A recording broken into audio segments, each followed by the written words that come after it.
Formal na ring sinimula ng school year 2025-26 sa Iloilo City National High School. Pinagadan din doon ang pamunuan ng wash areas bilang pag-iingat sa banta ng MPOX.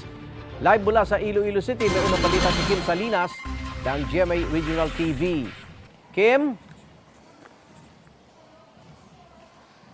Igan, kahit makulimlim ang panahon, maaga pa rin gumising at nagsidatingan ang mga estudyante at guro rito sa Iloilo City National High School sa unang araw ng pagbubukas ng klase. Alas 6 nitong umaga, nagsimula na ang morning classes sa Iloilo City National High School para sa mga estudyante. Hanggang 12:15 ng tanghali ang kanilang klase. May mga panghapon na mga estudyante na papasok mula 12:30 ng tanghali hanggang 6:45 ng gabi. Isa ito sa mga paraan ng eskwelahan para mapagkasya ang dami ng mga estudyante ngayong school year. Sa pinakahuling tala ng paaralan, nasa 6,300 ang enrollees ngayong school year. Mas mababa ito sa 7,100 na enrollees na naitala sa nakaraang school year. Inaasahang madadagdagan pa ang enrollees dahil tatanggap pa ng late enrollees ang paaralan. Nakahanda na rin ang mga wash area sa paaralan sa pagpapatupad ng paghuhugas ng kamay bilang pag-iingat sa banta ng MPOX.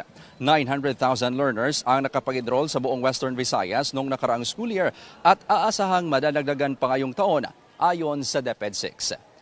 Igan, may ilan namang estudyanteng excited na pumasok ngayong araw. May ilan naman na mismo ang kanilang mga magulang ang naghatid sa kanila dito sa paaralan. Samantala, full alert status na rin ang Police Regional Office 6 sa pagsisiguro ng katiwasayan at kaligtasan sa pagbubukas ng klase.